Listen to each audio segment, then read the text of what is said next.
The champagne flute trembled in my hand as I watched the black SUVs surround my sister's house from the floor-to-ceiling windows of my penthouse on the 47th floor. At exactly 6:03 a.m., federal agents in tactical gear emerged from their vehicles, their movements precise and coordinated like a deadly ballet I'd been waiting 3 years to witness. The irony wasn't lost on me that I was sipping Dom Perignon while watching my twin sister Vanessa get arrested for crimes she'd committed using my name, my credit, and my entire identity. I'd love to know which corner of the globe you're watching from. And if this story speaks to you, make sure to subscribe. Tomorrow's video is one you absolutely can't miss. From my vantage point high above the city, I could see everything unfold in perfect detail. The agents positioned themselves around the modest 2-story house in Queens that Vanessa had somehow managed to afford on her supposed retail salary. The same house where she'd probably signed the lease using my social security number, my credit score, and documents bearing my name. The battering ram they carried gleamed in the early morning light as they approached her front door, and I found myself holding my breath despite knowing this moment had been inevitable. My name is Monica Richardson, and 3 years ago, I was financially destroyed by the person I trusted most in the world. The woman who had shared a womb with me for 9 months had systematically stolen every aspect of my financial identity, leaving me with nothing but debt, destroyed credit, and a reputation so damaged that I couldn't even rent a studio apartment. Today, as I watched federal agents execute a search warrant at her residence, I was worth $12 million and owned 3 luxury properties across Manhattan.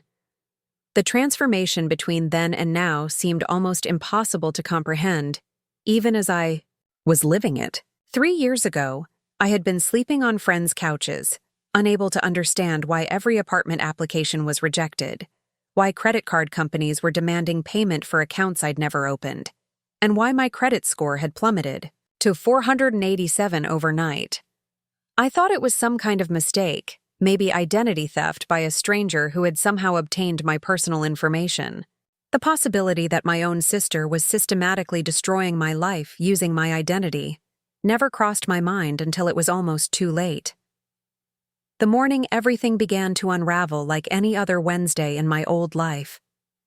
I was 29 years old, living in a cramped studio apartment in Brooklyn, working as a financial analyst for Henderson & Associates, a mid-sized investment firm in Lower Manhattan.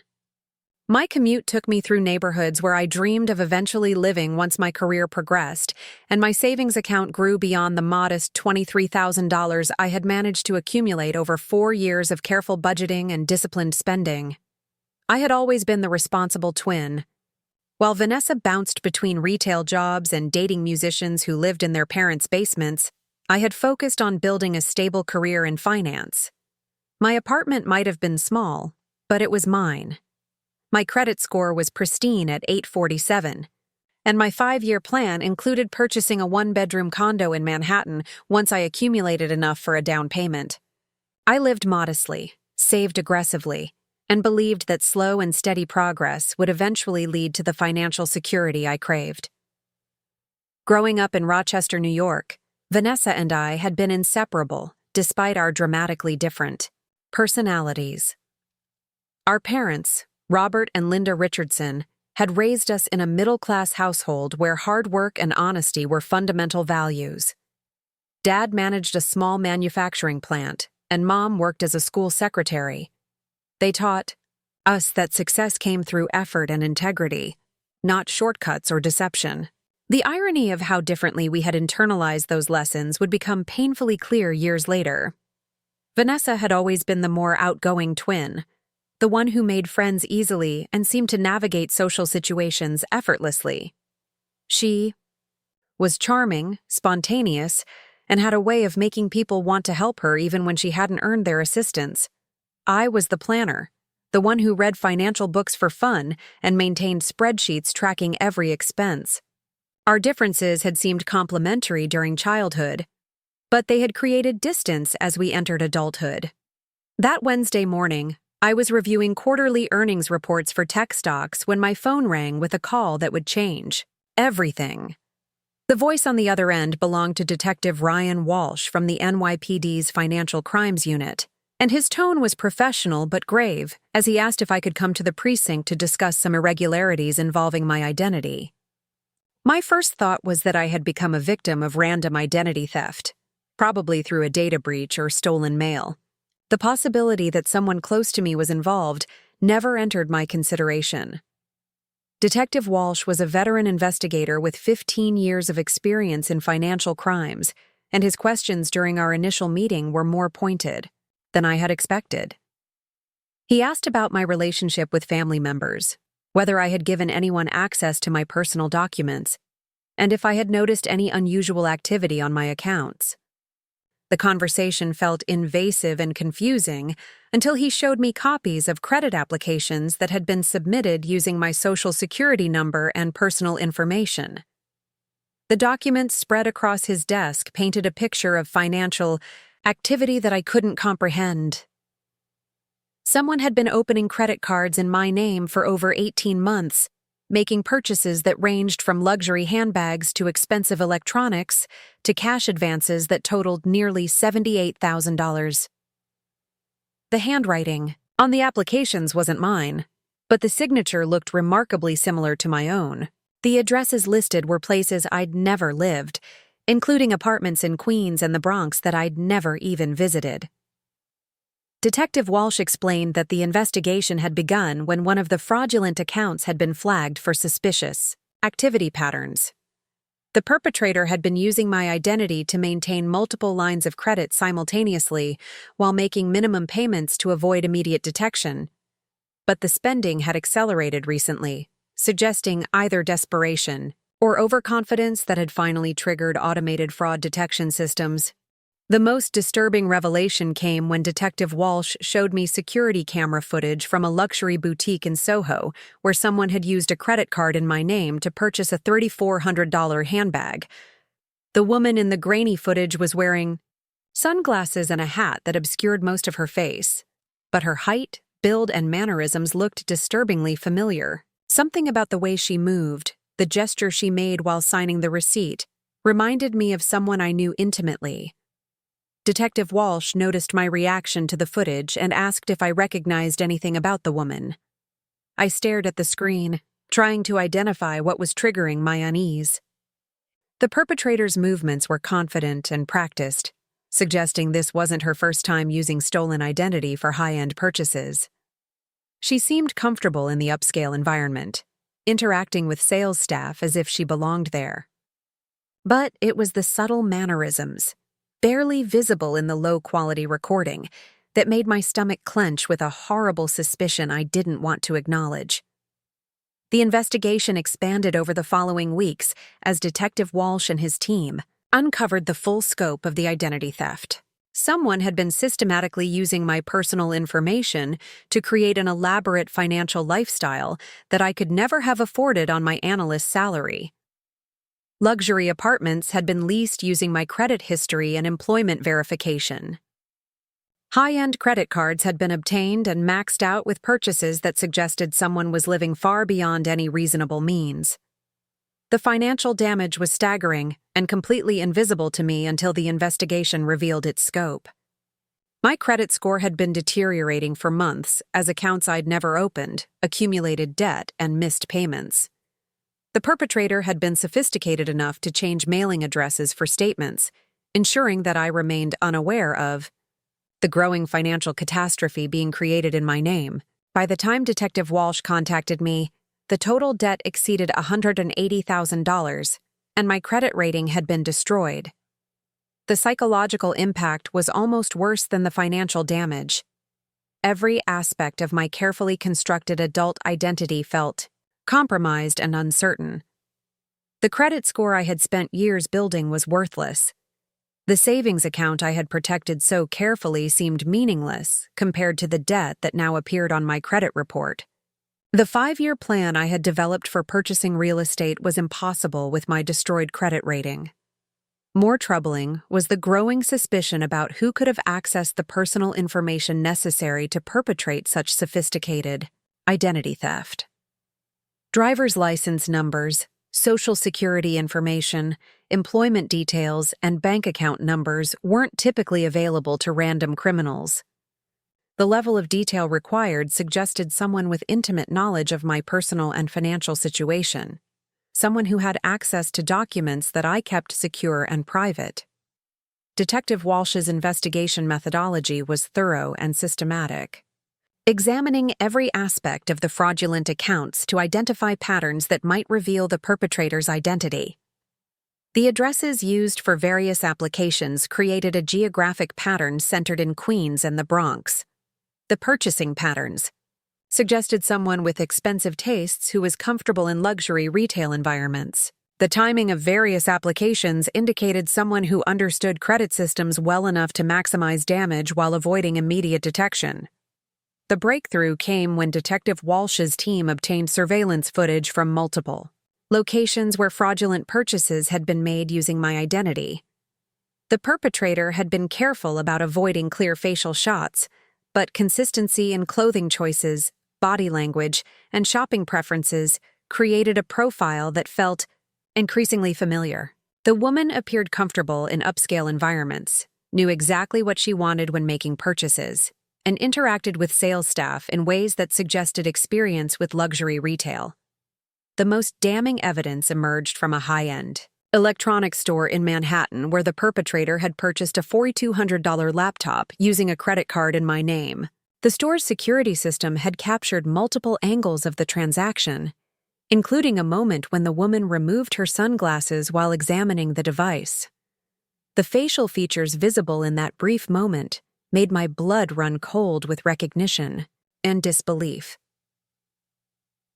Detective Walsh scheduled a follow-up meeting to review the enhanced footage and discuss next steps in the investigation.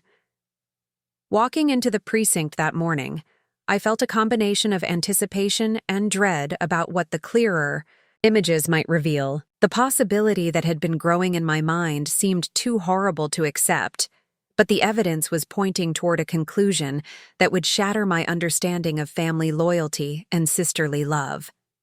The enhanced surveillance footage removed any remaining doubt about the perpetrator's identity.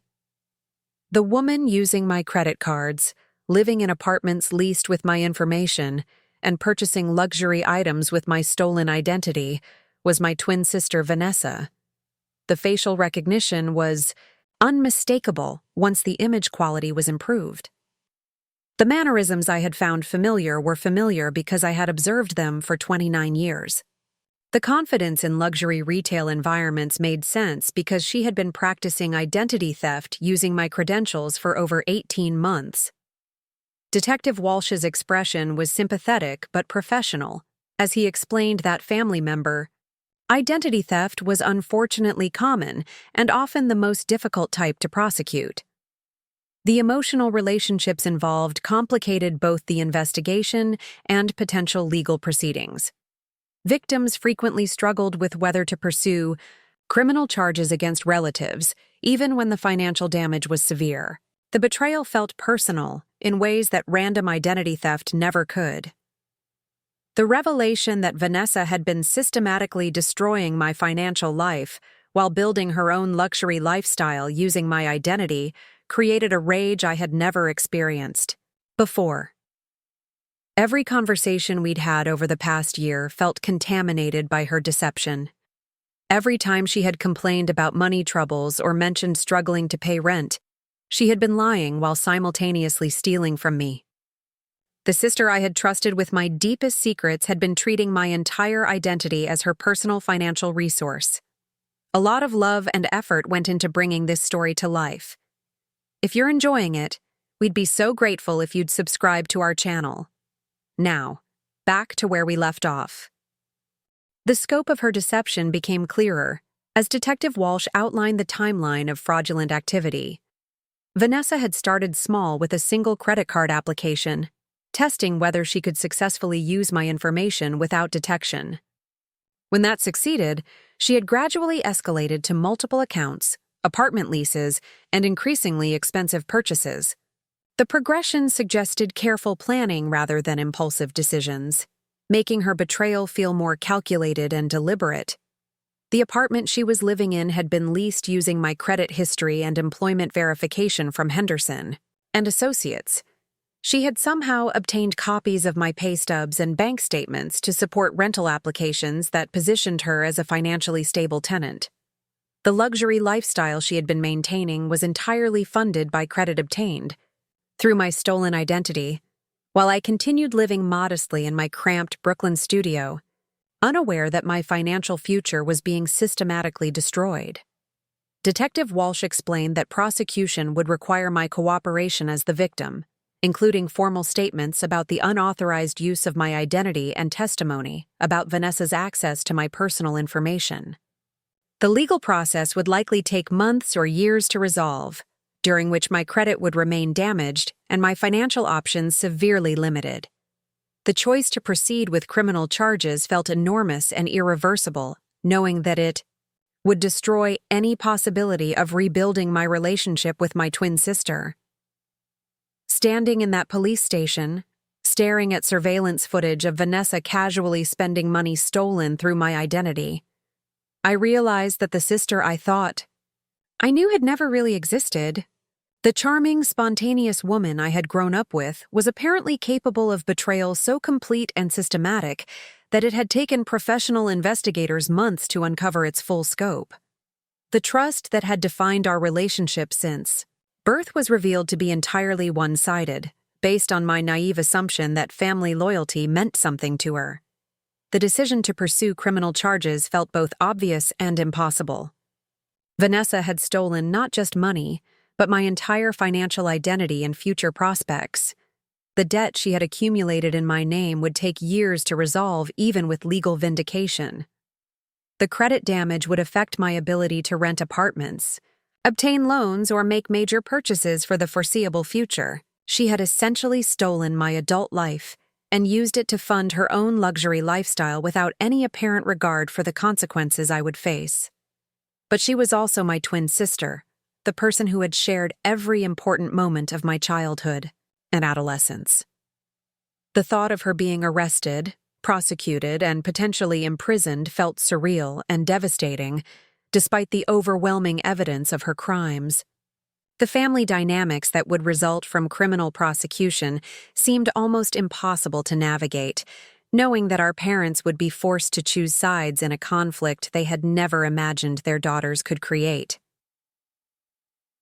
Detective Walsh gave me time to consider my options, but emphasized that the investigation couldn't remain open indefinitely. The evidence was clear and sufficient for prosecution, but required my formal cooperation to proceed. The financial institutions involved were also pressing for resolution, so they could determine which debts were legitimate and which resulted from identity theft. Every day of delay meant continued damage to my credit and additional complications in eventually clearing my name. That night, sitting in my small apartment surrounded by the modest possessions that represented everything I had managed to build in my adult life, I made the decision that would define the next chapter of my story. I called Detective Walsh and told him I wanted to proceed with full prosecution of Vanessa's identity theft crimes. The betrayal was too complete and systematic to forgive, and the financial damage too severe to absorb without legal recourse. My twin sister had made her choice when she decided to steal my identity. Now I am making mine. The phone call that would eventually lead to my penthouse view of Vanessa's arrest came exactly 4 years before that morning, when Richard Henderson personally offered me a position at Henderson and Associates. I had just graduated summa cum laude from Syracuse University with a degree in finance and a minor in economics, armed with internship experience at 2 regional banks and a thesis on emerging market investment strategies that had impressed my professors enough to recommend me directly to Richard Henderson and Associates, occupied 3 floors of a prestigious building in Lower Manhattan, and walking through their glass doors for my first interview felt like stepping into the financial world I had dreamed about since high school. The office buzzed with energy as analysts tracked market movements on multiple monitors, senior partners conducted client calls worth millions of dollars, and junior associates rushed between conference rooms carrying presentations that could make or break major deals. Richard Henderson was a legend in the investment world, having built his firm from a two-person operation in 1987 to a respected mid-size company managing over $2.3 billion in client assets.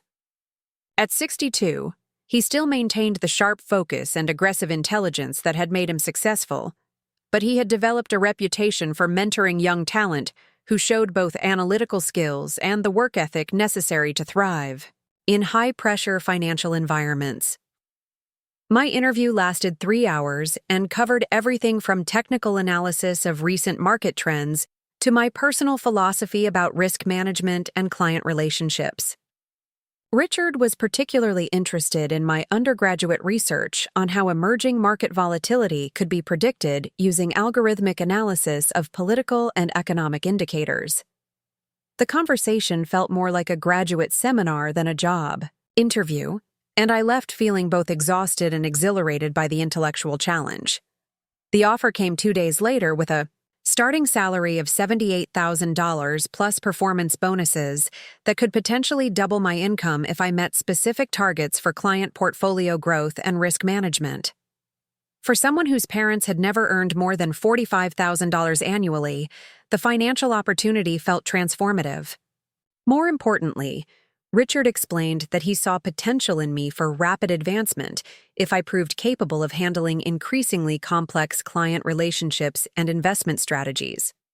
My first assignment involved analyzing mid-cap technology, stocks for a portfolio of high-net-worth individuals who wanted exposure to innovation without the volatility of startup investments. The work required deep research into company fundamentals, competitive positioning, and market trends that could affect stock performance over multiple quarters. I spent 12-hour days reading financial reports, conducting industry analysis, and building valuation models that informed investment recommendations worth hundreds of thousands of dollars.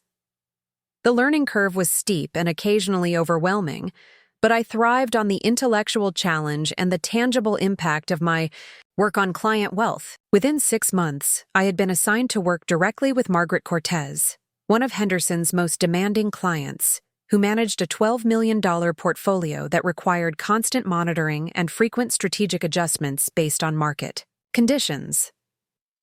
Margaret was a retired pharmaceutical executive who had built her wealth through careful investment in both traditional assets and emerging opportunities in biotechnology and medical devices. She was brilliant, demanding, and completely intolerant of anything less than exceptional analysis and recommendation quality. Working with her meant my research had to be flawless, my presentations polished, and my market predictions backed by solid data and logical reasoning. The relationship with Margaret became the foundation of my rapid advancement at Henderson & Associates. She appreciated my attention to detail, my conservative approach to risk management, and my ability to explain complex investment strategies in clear, accessible language. More importantly, she began referring other high-net-worth clients to me, creating a growing book of business that demonstrated my value to the firm. My personal financial situation improved dramatically during this period. The combination of salary increases, performance bonuses, and client referral fees allowed me to move from my college apartment to a decent studio in Brooklyn and begin building the savings account that would eventually fund my down payment dreams. I was contributing 15% of my income to a 401k, maintaining an emergency fund with 6 months of expenses, and still managing to save additional money for future real estate investments. The contrast between my financial discipline and Vanessa's spending habits became more pronounced as my income increased. While I was building wealth through careful budgeting and strategic investments, she continued working retail jobs that barely covered her basic expenses. Her apartment in Queens was nicer than anything she should have been able to afford on her income, but I assumed our parents were helping her with rent, as they had done occasionally during college.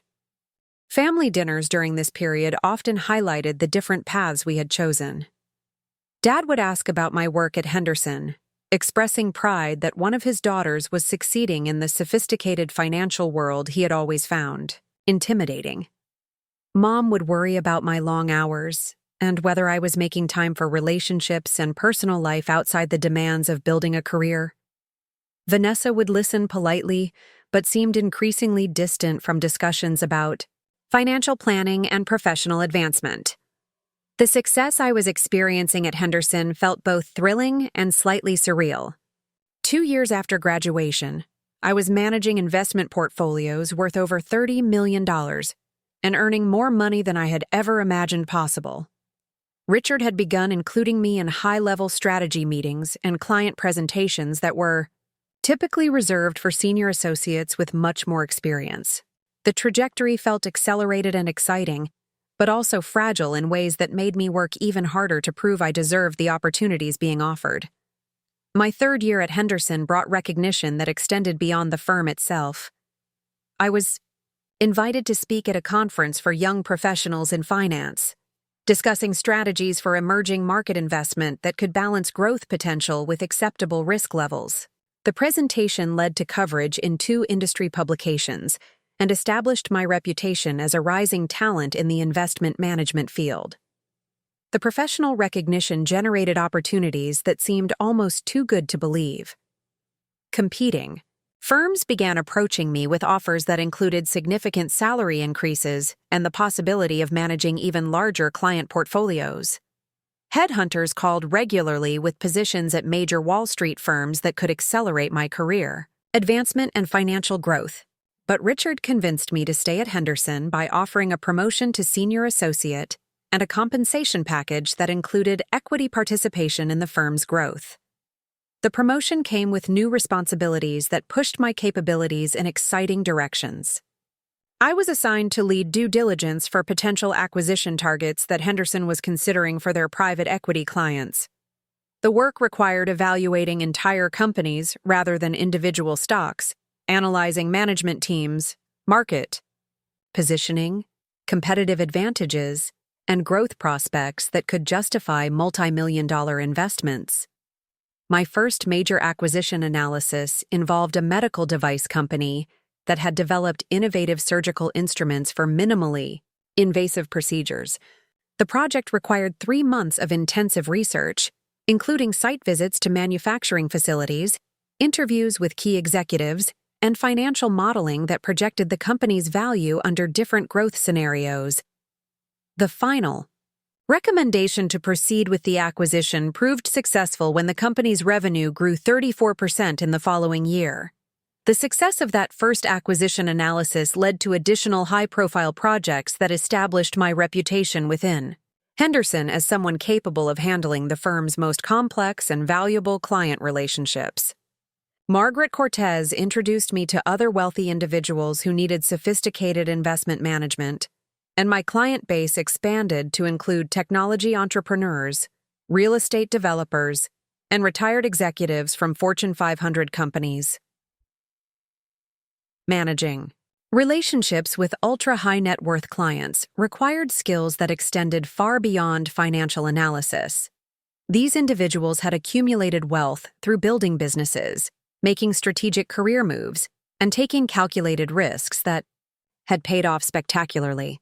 They expected investment advice that reflected deep market knowledge, conservative risk management, and understanding of how different economic scenarios could affect their long-term financial security. The intellectual challenge of managing complex portfolios for demanding clients was exactly what I had hoped to find in a finance career. Every day brought new market developments that required analysis and potentially strategic adjustments to client holdings. Economic indicators, corporate earnings reports, political developments, and international events all influenced investment decisions that could affect client wealth by hundreds of thousands of dollars. My personal financial situation continued improving as my professional success generated larger bonuses and client referral fees. By my 4th year at Henderson, I was earning over $180,000 annually and had accumulated nearly $95,000 in savings and investment accounts.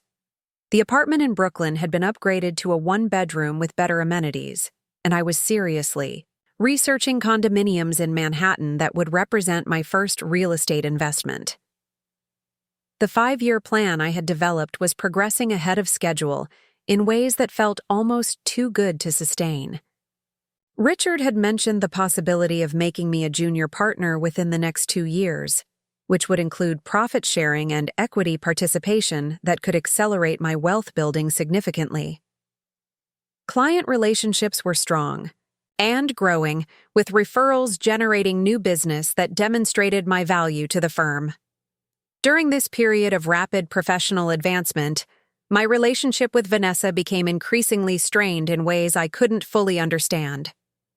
She seemed resentful of my success, but unwilling to discuss what was bothering her about my career progression. Family gatherings became awkward when conversation turned to my work achievements or financial goals, with Vanessa either changing the subject or making subtle comments about how money wasn't everything.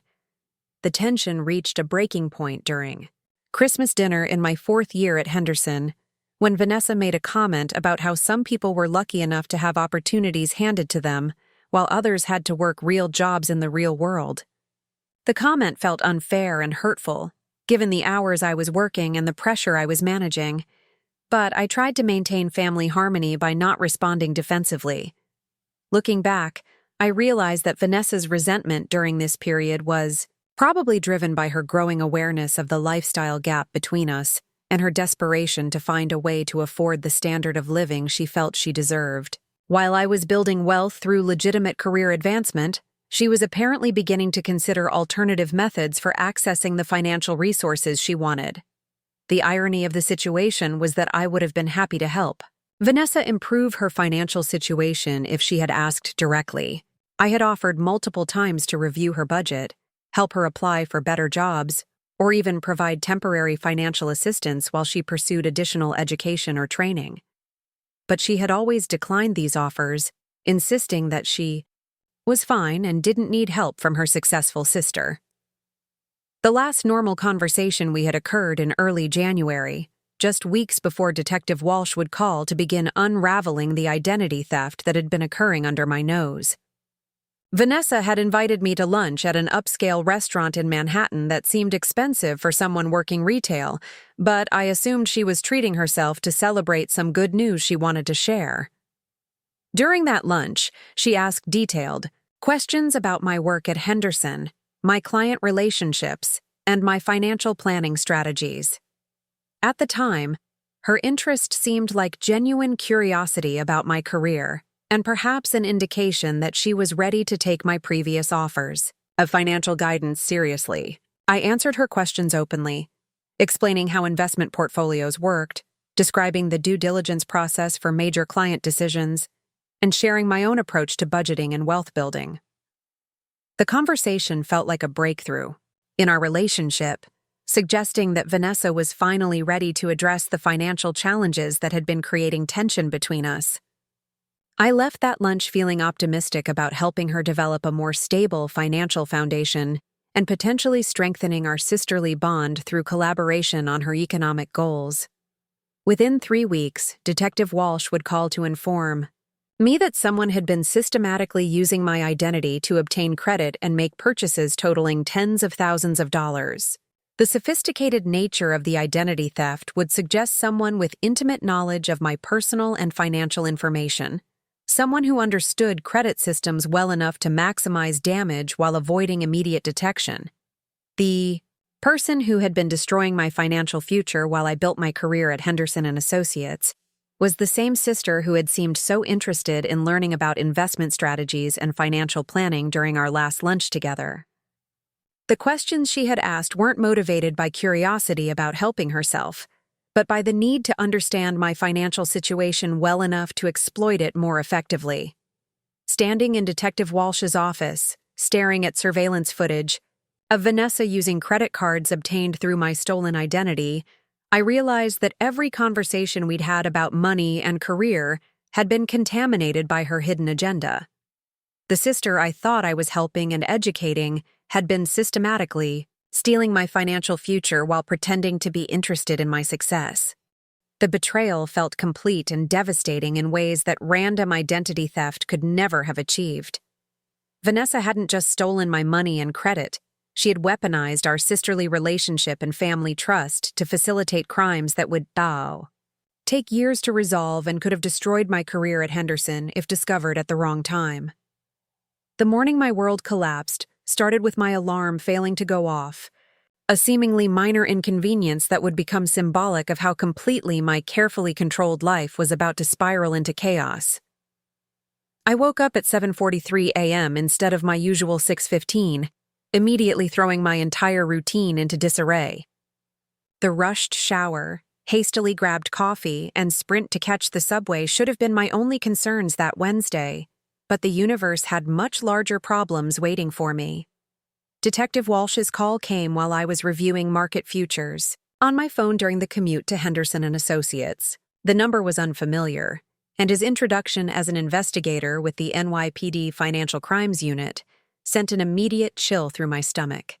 His voice was professional, but carried an undertone of urgency that suggested this wasn't a routine inquiry about minor fraudulent activity. The conversation lasted only 3 minutes, but every word felt like a small explosion in my understanding of reality. Detective Walsh explained that my name had surfaced in connection with a significant identity theft investigation involving multiple fraudulent accounts and substantial financial losses. He needed me to come to the precinct as soon as possible, to review evidence and provide information that might help identify the perpetrator. My first reaction was confusion rather than panic. Identity theft happened to millions of people annually, usually through data breaches or stolen mail, and the resolution process was typically straightforward once legitimate authorities became involved. I assumed this would involve a few hours of paperwork, some fraud affidavits for credit card companies, and perhaps temporary inconvenience while new accounts were established to replace compromised ones.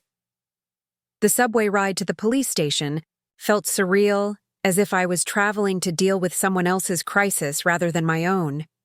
I called Henderson's office to explain that I would be late due to an unexpected personal emergency, carefully avoiding details that might reflect poorly on my professional reputation. Richard's assistant assured me that my morning appointments could be rescheduled, and I promised to provide updates as the situation developed.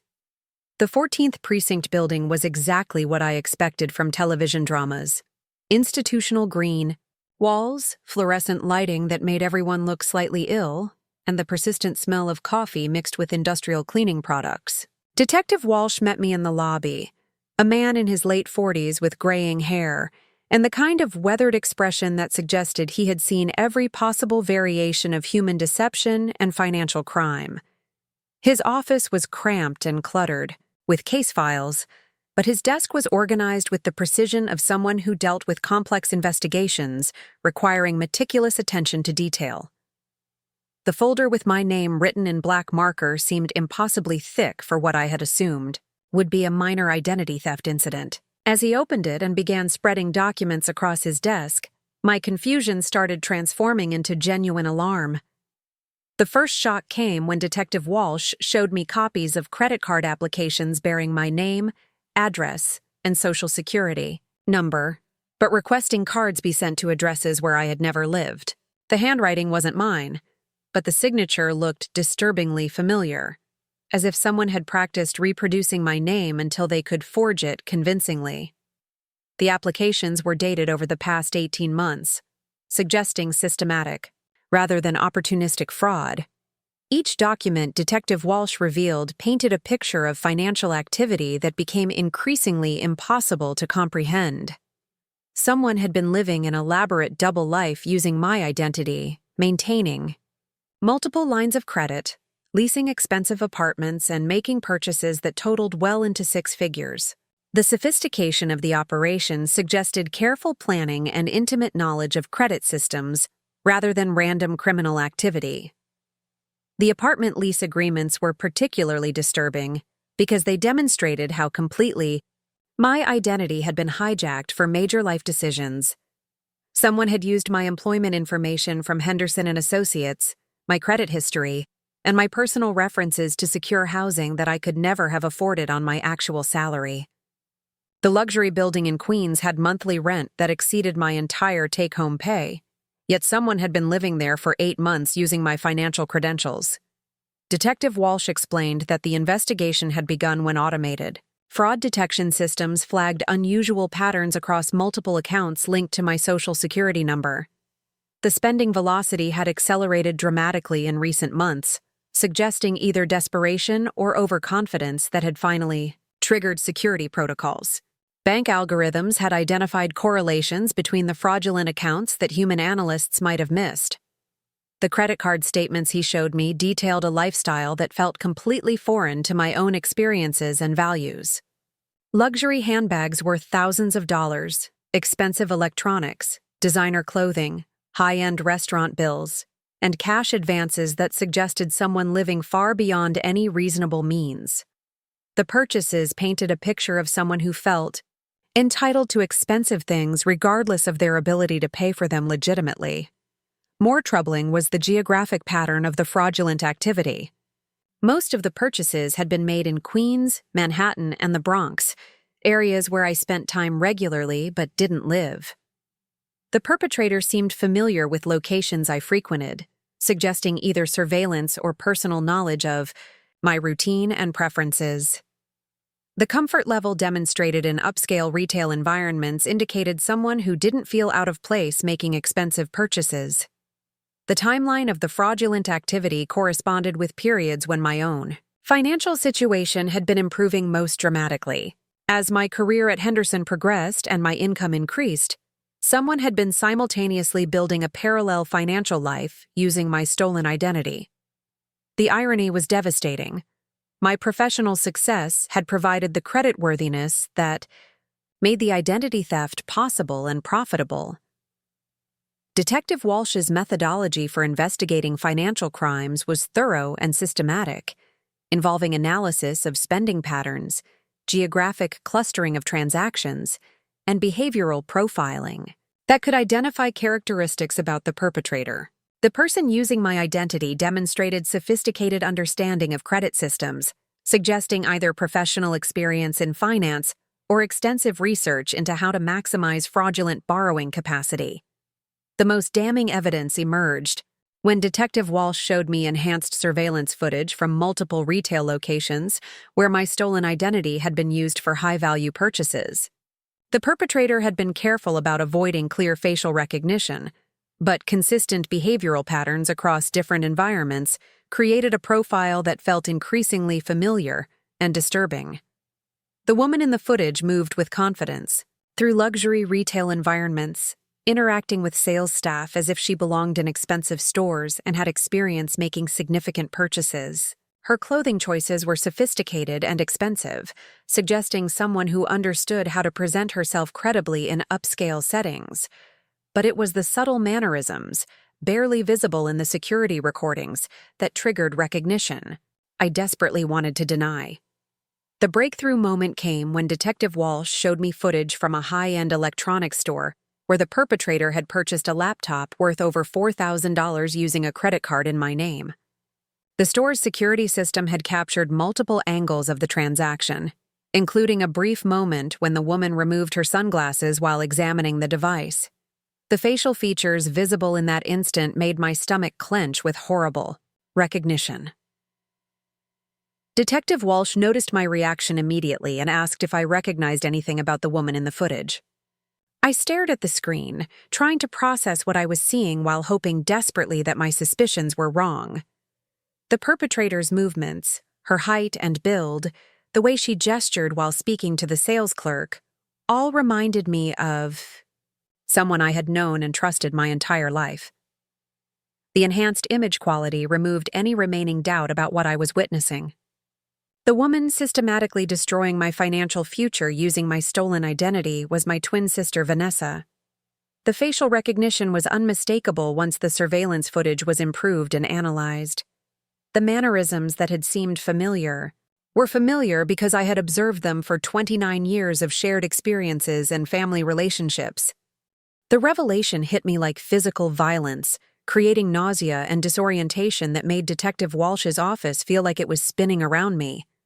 The sister who had shared my childhood, who knew my deepest secrets and fears, who had been present for every important moment of my life, had been systematically betraying me in the most intimate and destructive way possible.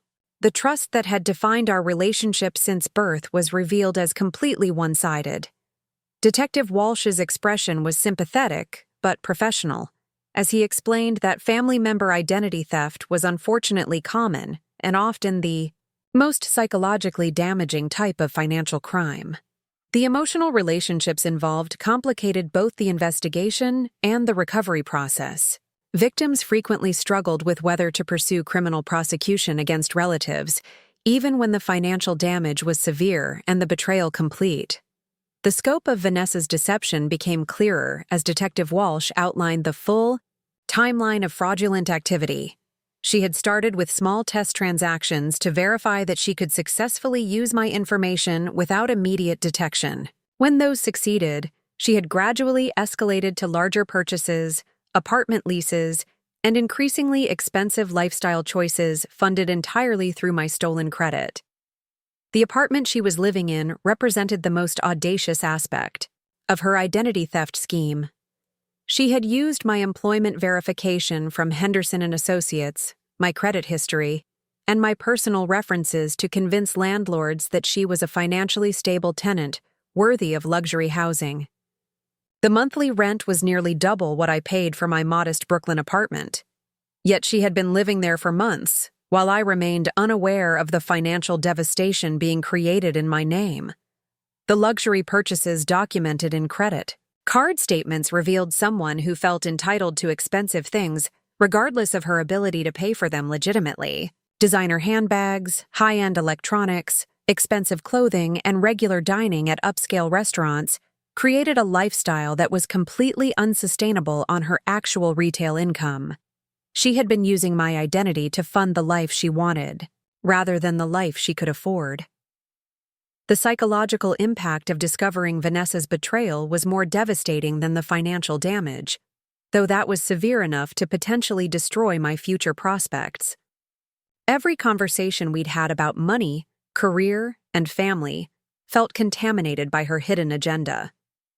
Every expression of sisterly concern had been performed while she was actively stealing my financial future for her own benefit. The recent lunch, where she had asked detailed questions about my work at Henderson and my financial planning strategies, now felt like reconnaissance for expanding her identity theft operation. Her apparent interest in learning about investment portfolios and wealth building had been motivated by the need to understand my financial situation well enough to exploit it more effectively.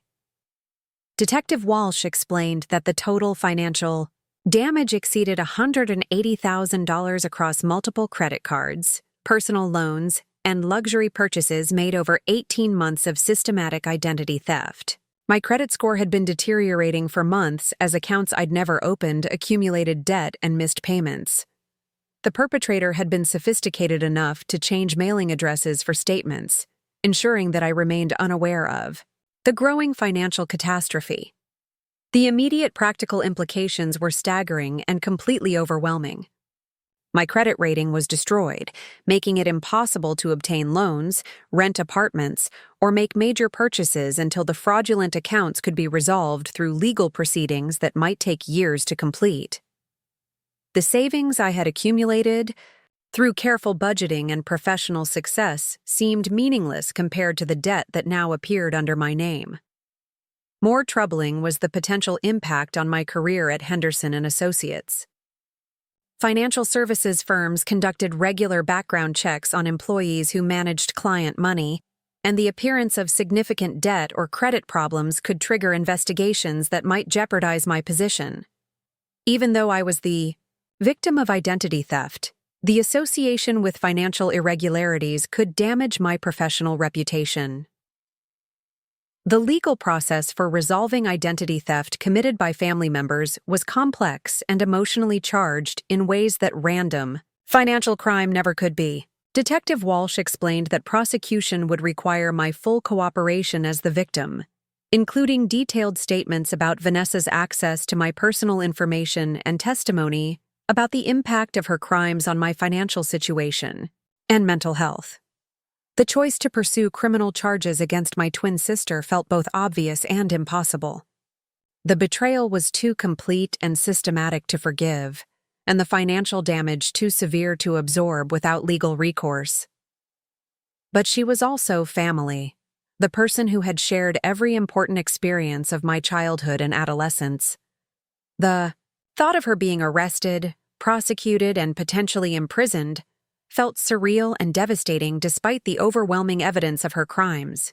Sitting in Detective Walsh's office, surrounded by documents that proved my sister's systematic betrayal, I realized that the Vanessa I thought I knew had never really existed. The charming, spontaneous woman I had grown up loving was apparently capable of deception so complete and calculating that professional investigators had required months to uncover its full scope. The sisterly relationship that had anchored my understanding of family loyalty was revealed as a facade concealing predatory exploitation. The decision I made that day would define every aspect of my future relationship with family, money, and trust. Looking at surveillance footage of Vanessa casually spending money stolen through my identity, I told Detective Walsh that I wanted to pursue full criminal prosecution regardless of the personal consequences. The betrayal was too profound and the damage too extensive to resolve through family conversations or private arrangements. My twin sister had stolen my financial future to fund her luxury lifestyle. Now she would face the legal consequences of that choice, even if it meant destroying what remained of our family relationships forever. The 24 hours between leaving Detective Walsh's office and calling Vanessa felt like living in a psychological pressure cooker that was gradually building toward an explosion I couldn't prevent or escape. Sleep was impossible as my mind replayed every interaction we'd had over the past 2 years, searching for clues I had missed and signs of the deception that had been occurring right under my nose. Every family dinner, every casual phone call, every expression of sisterly concern now felt contaminated by the knowledge of her systematic betrayal. I spent Thursday night pacing my Brooklyn apartment, rehearsing conversations that seemed impossible to have with the person who had shared a womb with me for 9 months, but had apparently felt no hesitation about destroying my adult life for her own financial benefit. The surveillance footage kept replaying in my mind, showing Vanessa confidently making purchases with credit cards obtained through my stolen identity, moving through luxury retail environments as if she belonged there and had every right to spend money that wasn't hers. The phone call I finally made Friday evening was the most difficult conversation I had ever initiated. My hands were shaking as I dialed Vanessa's number, knowing that whatever happened next would permanently alter our relationship and potentially destroy what remained of our family dynamics. Part of me still hoped for some explanation that could make sense of what she had done. Some justification that could preserve even a fragment of the sisterly bond I had treasured since childhood. Vanessa answered on the third ring with her usual cheerful greeting, completely unaware that her 18 months of identity theft had been discovered and documented by federal investigators. Her voice carried the same warmth and affection it had always held when she spoke to me, creating a cognitive dissonance that made the conversation feel surreal before it even began. The sister I was about to confront sounded exactly like the sister I had grown up loving and trusting. I had planned to ease into the topic gradually, but the words that came out of my mouth were direct and accusatory in ways I hadn't intended. I told her that police investigators had contacted me about fraudulent accounts opened using my identity, and that surveillance footage had identified her as the perpetrator of systematic identity theft spanning nearly 2 years. The silence that followed lasted long enough for me to wonder if the call had disconnected. When Vanessa finally responded, her voice had changed completely from warm and familiar to cold and defensive, in a way I had never heard before. She asked what I was talking about and demanded to know why I would accuse her of something so horrible without any evidence. The denial was immediate and emphatic, but it lacked the genuine confusion and outrage I would have expected from someone falsely accused of such serious crimes. I described the surveillance footage from the electronics store where she had purchased a laptop using a credit card in my name, explaining that the facial recognition was unmistakable and that Detective Walsh had confirmed her identity through multiple sources of evidence. Vanessa's response was to attack the quality of security camera footage and question whether I was sure about what I thought I had seen. Her defensive strategy felt rehearsed rather than spontaneous. The conversation escalated quickly as I detailed the scope of the fraudulent activity that had been discovered through the police investigation. I explained about the luxury apartment she was living in using my credit and employment verification, the designer purchases that totaled tens of thousands of dollars, and the systematic way she had been changing mailing addresses to prevent me from discovering the growing debt accumulating in my name. Vanessa's denial became more aggressive and personal as I provided specific details that she couldn't easily dismiss or explain away. She accused me of being paranoid and jealous of her success, suggesting that I couldn't accept that she might be doing well financially without my help or guidance. The accusation was particularly painful because it revealed how completely she misunderstood both my motivations and the evidence that had been accumulated against her. The turning point in our conversation came when I mentioned the enhanced surveillance footage that clearly showed her face during the laptop purchase. Something in Vanessa's voice changed, becoming quieter and more calculating as she seemed to realize that denial was no longer a viable strategy. The pause before her next response lasted long enough for me to understand that she was shifting from defense to damage control. When Vanessa finally spoke again, her tone had become manipulative in ways that reminded me of conversations we'd had during childhood when she had been caught lying about breaking household rules or failing to complete assigned chores. She began with a modified confession that acknowledged some financial difficulties, but minimized both the scope of her actions and her responsibility for the consequences I was facing. She explained that she had only used my information for a few small purchases when she was going through a particularly difficult financial period. According to her version of events, the identity theft had been temporary and limited, motivated by desperation rather than greed or criminal intent. She claimed to have every intention of paying back the money she had borrowed without permission once her own financial situation improved. The attempt to reframe systematic identity theft as unauthorized borrowing between sisters was both insulting and infuriating. I interrupted her explanation to detail the actual scope of the fraudulent activity that had been documented by police investigators. $180,000 in debt across multiple accounts, luxury apartment leases, designer purchases, and cash advances that had been occurring for 18 months with no indication that she had ever intended to stop or confess. Vanessa's response revealed the depth of her sense of entitlement and her complete lack of understanding about the impact her actions had on my life and future prospects. She seemed genuinely surprised that I was upset about what she characterized as temporary use of credit that I wasn't even utilizing fully myself. In her mind, my good credit and stable income created a resource that she had every right to access when she needed it. The conversation became increasingly hostile as I tried to make her understand the practical consequences of her identity theft. My credit score had been destroyed, making it impossible to rent apartments, obtain loans, or make major purchases until the fraudulent accounts could be resolved through legal proceedings that might take years. The savings I had accumulated through careful financial planning seemed meaningless compared to the debt that now appeared under my name. More devastating was the potential impact on my career at Henderson & Associates, where financial irregularities could trigger background investigations that might jeopardize my position and professional reputation. Even though I was the victim of identity theft, the association with significant debt and credit problems could damage the trust that was essential for managing client portfolios worth millions of dollars. Vanessa's reaction to learning about the career implications was telling in its complete lack of empathy or concern for the collateral damage her crimes had created. She seemed annoyed that I was focusing on potential problems rather than appreciating that she had been careful to avoid actions that would immediately impact my daily life. The fact that she had successfully concealed her identity theft for 18 months was presented as evidence of her consideration for my well-being.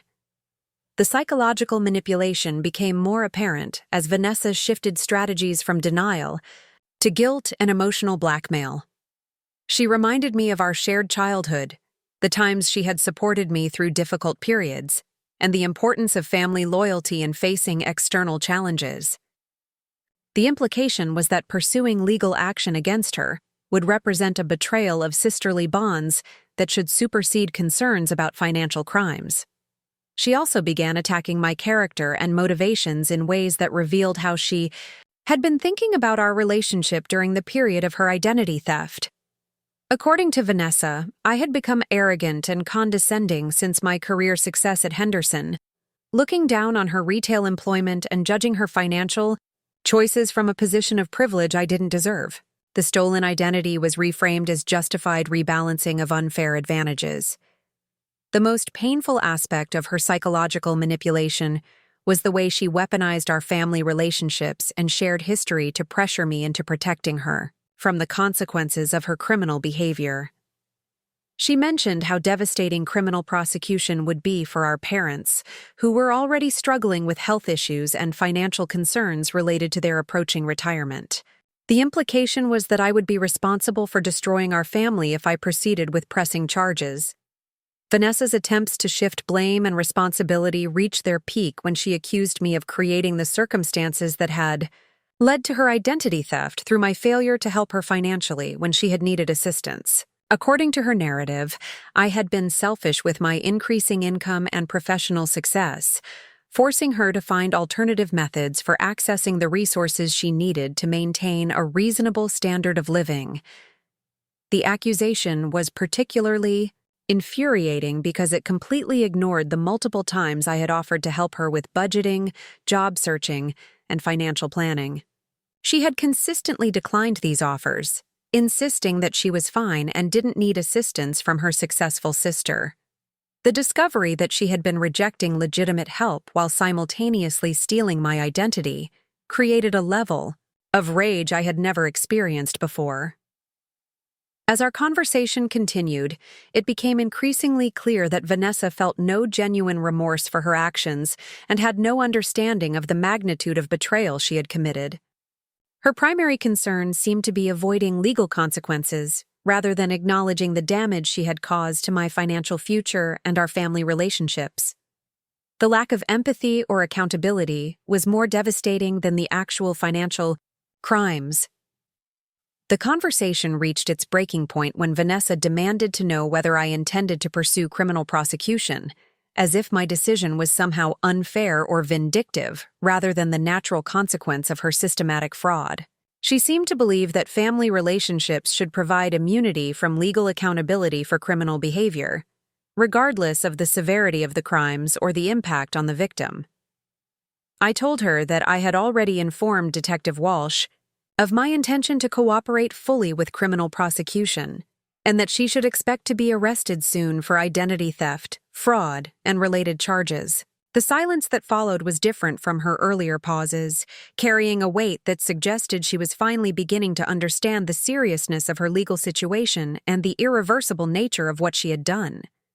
When Vanessa finally responded, her voice had changed again, becoming desperate and pleading in ways that reminded me of childhood moments when she had realized that her actions would have consequences she couldn't charm or manipulate her way out of. She began making promises about paying back the money, closing the fraudulent accounts, and never using my identity again if I would reconsider involving law enforcement. The promises felt hollow and manipulative, especially given that she had been lying to me about fundamental aspects of her life for 18 months, while systematically destroying my financial future. Her sudden willingness to make amends was clearly motivated by fear of legal consequences, rather than genuine remorse for the betrayal and damage she had caused. I explained that the decision to pursue prosecution wasn't motivated by vindictiveness or family conflict, but by the recognition that her crimes were too systematic and severe to resolve through private arrangements. The identity theft had been sophisticated and deliberate, involving careful planning and sustained deception that indicated criminal intent rather than temporary desperation or poor judgment. The conversation ended with Vanessa making increasingly desperate attempts to negotiate some alternative resolution that would protect her from legal consequences while minimizing the effort required to repair the damage she had caused. Her proposals revealed a fundamental misunderstanding of both the severity of her crimes and the extent of the financial devastation she had created in my name. As I hung up the phone, I realized that the sister I had grown up loving and trusting had never really existed. The person I had just confronted was capable of systematic deception and manipulation that extended far beyond simple financial crimes to encompass emotional and psychological exploitation of family relationships. The trust that had anchored our sisterly bond since birth was revealed as completely one-sided. The 24 hours that followed our confrontation were among the most emotionally difficult of my life, as I processed the complete destruction of my understanding of family loyalty and sisterly love. The Vanessa who had shared my childhood memories was apparently the same person who had felt no hesitation about stealing my adult identity for her own financial benefit. Detective Walsh called the following Monday to inform me that Vanessa had been arrested at her workplace and charged with multiple counts of identity theft, fraud, and related financial crimes. The formal legal process was beginning, and I would need to provide additional testimony and documentation to support the prosecution's case against my twin sister. The morning after Vanessa's arrest, I woke up with a clarity I hadn't experienced since Detective Walsh's initial phone call 3 weeks earlier. The emotional turmoil of discovering my sister's betrayal had been replaced by a cold, focused determination to rebuild everything she had destroyed and prove that her crimes would not define the trajectory of my life. The victim mentality that had consumed me during the investigation phase was gone, replaced by something harder and more resilient. Richard Henderson's reaction to learning about the identity theft situation was both supportive and strategically brilliant in ways that would transform my career prospects beyond anything I had previously imagined. When I explained the full scope of Vanessa's crimes during our private meeting, his immediate concern was protecting my position at the firm, while turning the experience into a competitive advantage that could benefit both my professional development and Henderson and Associates' client relationships. Richard had built his firm by recognizing opportunities where others saw only problems, and my identity theft experience represented exactly the kind of real-world financial crime exposure that could enhance our credibility with high-net-worth clients who faced similar risks. Wealthy individuals were increasingly concerned about protecting their assets from sophisticated fraud schemes, and my first-hand experience with family member identity theft provided insights that no academic training could match.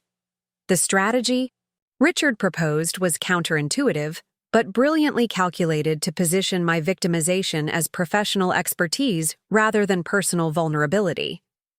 Instead of hiding the identity theft situation, we would leverage it as evidence of my understanding of financial security risks and my ability to navigate complex legal and financial recovery processes. The experience would become a selling point for attracting clients who needed sophisticated asset protection strategies.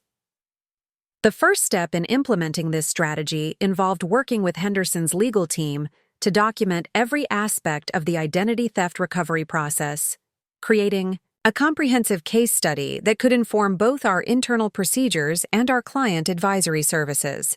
The documentation process required revisiting painful details of Vanessa's crimes, but it also helped me understand the systematic vulnerabilities that had made her fraud possible. The legal team's analysis revealed that traditional financial institutions had multiple security gaps that sophisticated criminals could exploit, particularly when they had access to insider information about their victims' personal and professional circumstances. Vanessa's success in maintaining fraudulent accounts for 18 months demonstrated weaknesses in verification procedures that affected millions of consumers nationwide.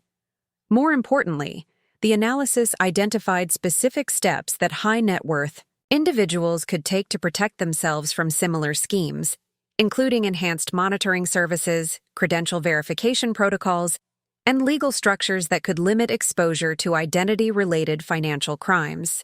The recommendations we developed became the foundation for a new service offering that would generate significant revenue while helping clients avoid the devastation I had experienced.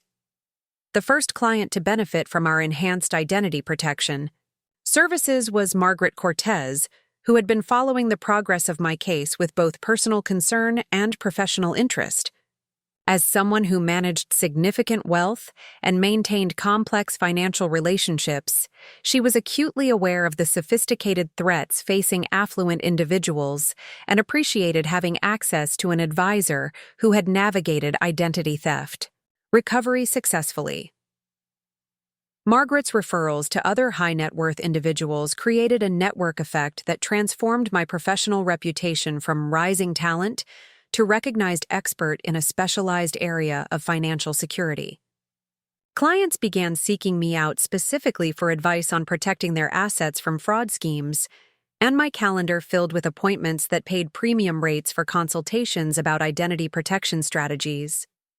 The irony of Vanessa's crimes creating new opportunities for my career advancement wasn't lost on me, but I refused to feel guilty about converting her betrayal into professional success.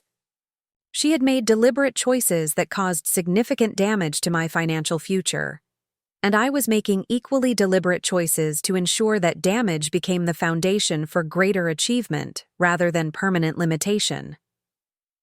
The identity theft recovery process itself became a masterclass in financial system navigation that provided skills and knowledge I never could have acquired through normal career progression.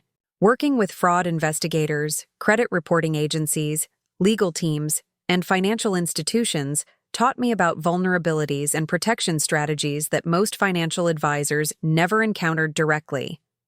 Every phone call with creditors, every dispute filed with credit agencies, every legal document prepared for the prosecution of Vanessa's case contributed to my understanding of how financial crimes were committed and how they could be prevented or mitigated. The expertise I was developing had immediate practical value for clients who faced similar risks, but lacked the knowledge to protect themselves effectively.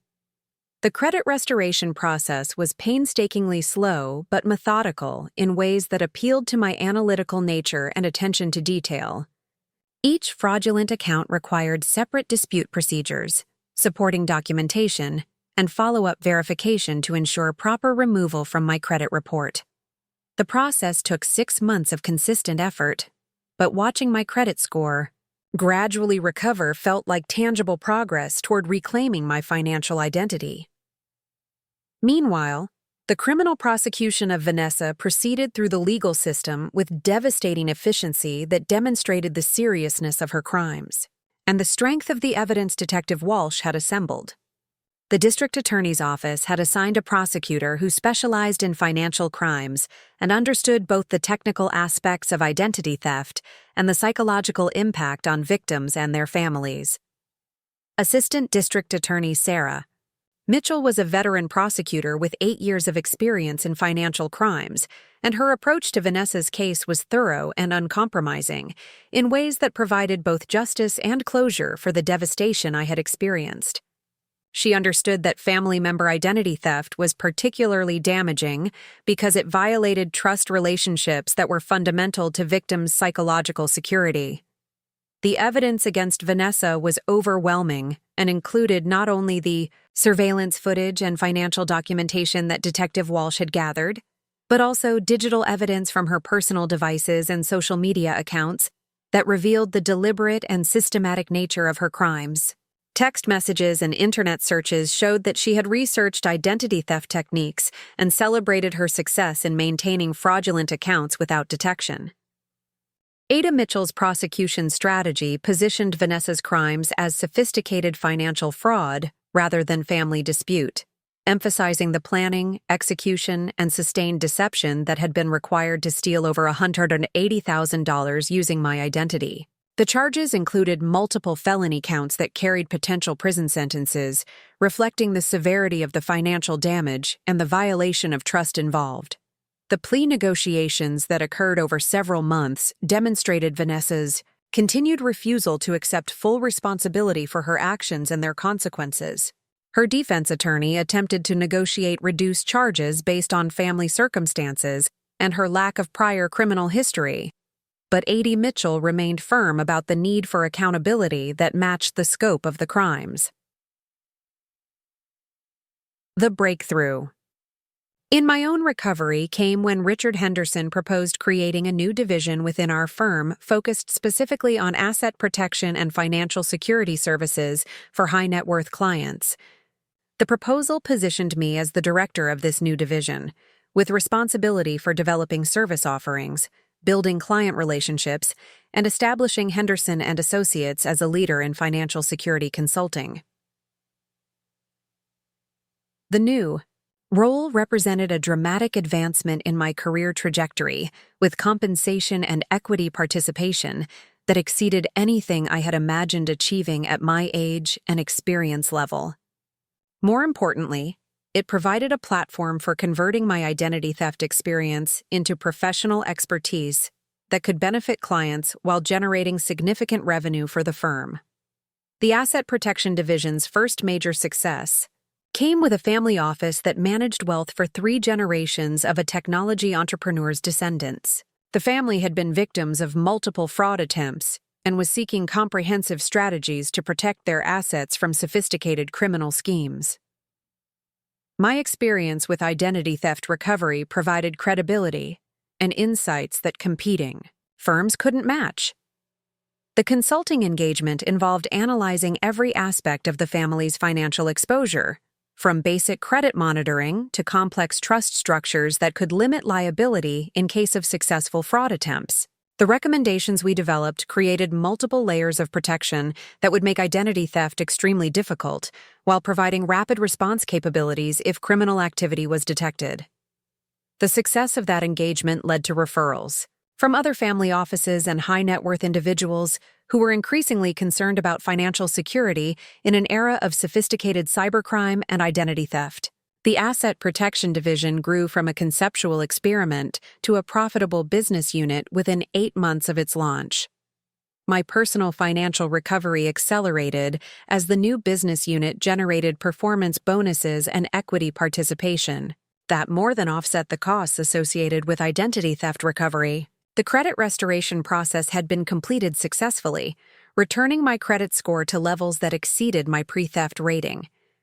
The savings account that had seemed so important before Vanessa's crimes was replaced by investment portfolios and asset protection strategies that provided both growth and security. The psychological recovery was more complex, but equally important for reclaiming the confidence and trust that had been damaged by Vanessa's betrayal.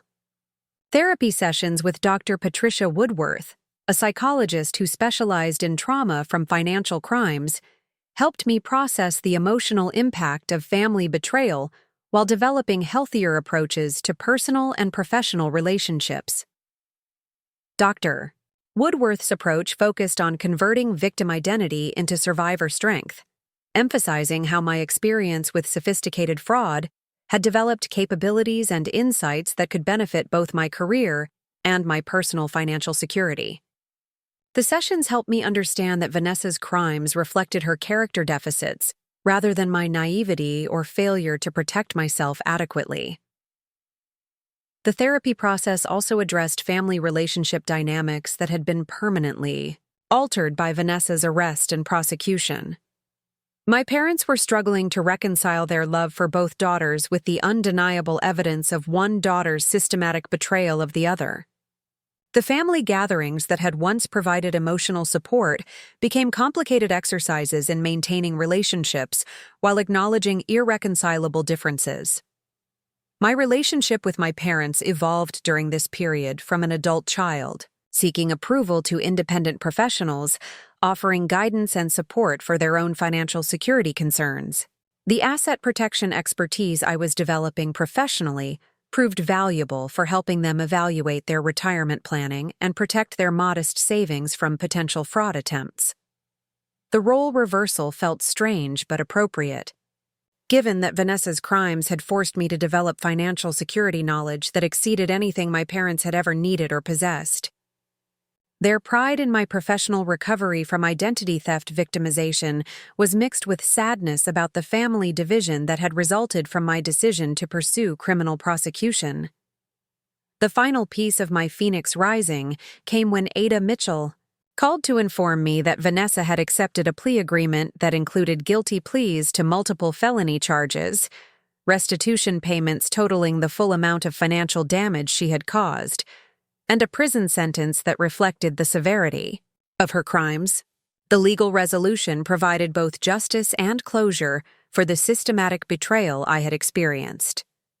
The plea agreement required Vanessa to acknowledge full responsibility for her identity theft crimes and to cooperate with any civil proceedings necessary to complete the financial recovery process. The formal admission of guilt eliminated any remaining ambiguity about what had occurred and established a legal record that could prevent future attempts to minimize or deny her criminal behavior. Standing in the courthouse when Vanessa's guilty plea was entered, I felt a complex mixture of satisfaction, sadness, and determination that marked the end of my victim phase and the beginning of a new chapter defined by strength rather than vulnerability. The sister who had shared my childhood was going to prison for crimes she had committed against me, but the experience had created opportunities and capabilities I never could have developed otherwise. The transformation from identity theft victim to financial security expert was complete, but it was only the foundation for achievements that would eventually place me in a penthouse overlooking the scene of Vanessa's final arrest. The phoenix had risen from the ashes of betrayal, and the flight was just beginning. The phone call that would transform my career from regional success to national recognition came on a Tuesday morning in September, exactly 18 months after. Vanessa's guilty plea had closed the legal chapter of my identity theft recovery. The voice on the other end belonged to Marcus Webb, senior partner at Blackstone Wealth Management, one of the most prestigious financial firms on Wall Street, and his reason for calling was both flattering and strategically brilliant. Marcus had been tracking the growth of Henderson & Associates' asset protection division through industry publications and client referrals, and he was impressed by the innovative approaches we had developed for protecting high-net-worth individuals from sophisticated financial crimes. More specifically, he had heard about my personal experience with family member identity theft and how I had converted that trauma into professional expertise that was generating exceptional results for clients. Blackstone was launching a new subsidiary focused exclusively on comprehensive security services for ultra-high net worth families, and they needed someone with both technical expertise and real-world experience to lead the development of their financial protection protocols. The position Marcus was offering represented a quantum leap in career advancement, with compensation that exceeded anything I had imagined achieving before age 35. The base salary he mentioned was $340,000 annually, but the real opportunity lay in the equity participation and performance bonuses that could multiply that figure several times over if the new subsidiary met its aggressive growth targets. More importantly, the platform would provide access to client relationships worth hundreds of millions of dollars and the resources necessary to develop cutting-edge protection services for the wealthiest families in America. The decision to leave Henderson & Associates was emotionally difficult because Richard had been instrumental in my recovery from identity theft and had created the opportunities that made my current success possible. But he understood that the Blackstone offer represented advancement that his firm couldn't match, and he encouraged me to pursue the opportunity while maintaining the professional relationship we had built over 5 years. The transition to Blackstone required relocating to Manhattan and adapting to a corporate culture that operated at levels of sophistication and pressure I had never encountered. The firm's offices occupied 4 floors of a prestigious building in Midtown, and the client relationships I would be managing involved families whose wealth exceeded the GDP of small countries. My first major assignment involved developing comprehensive security protocols for the Patterson family, whose technology fortune had made them targets for sophisticated criminal enterprises that went far beyond simple identity theft. The family patriarch, Jonathan Patterson, had built a software empire worth over $3.2 billion, but his success had attracted the attention of organized crime groups that specialized in kidnapping, extortion, and complex financial fraud schemes.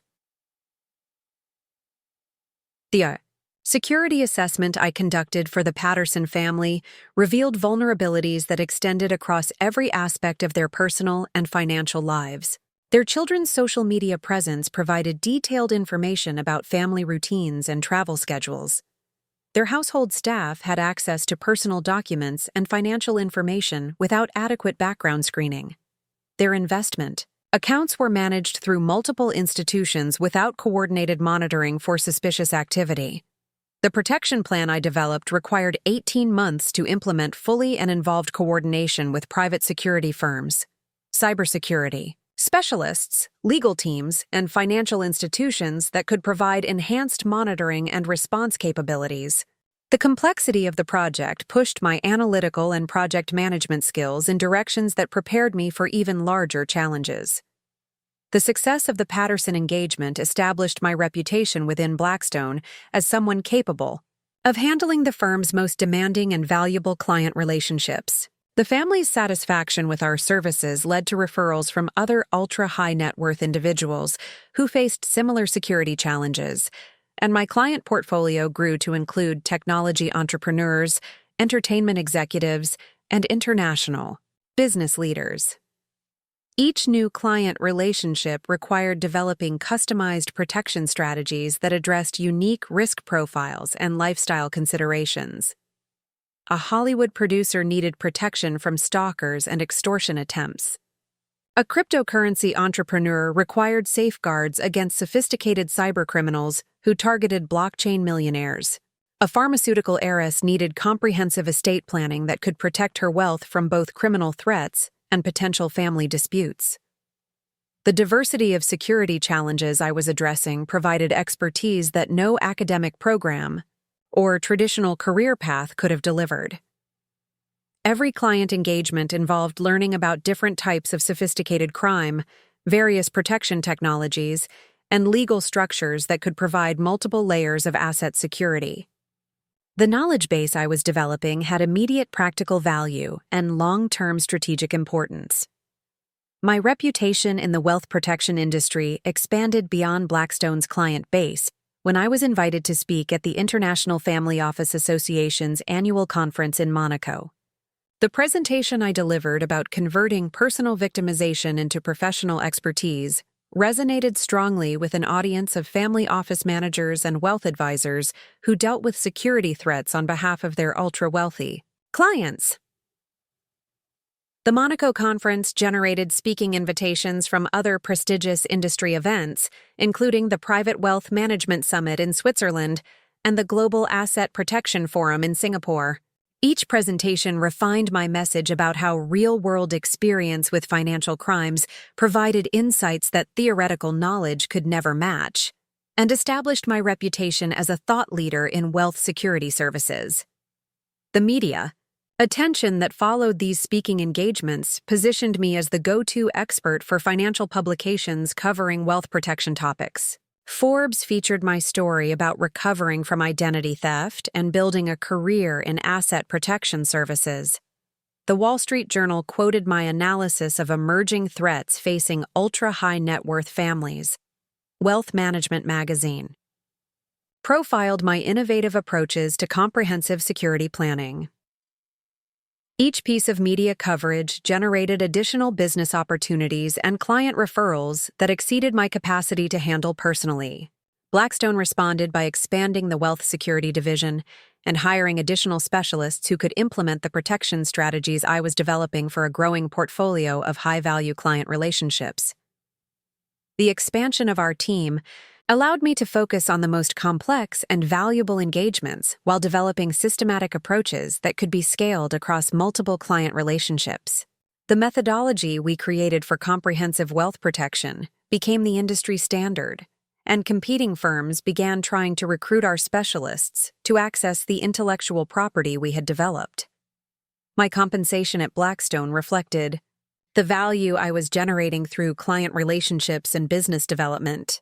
The performance bonuses for my third year exceeded $850,000, and the equity participation in the Wealth Security Division's growth provided additional income that pushed my total earnings above $1.4 million annually.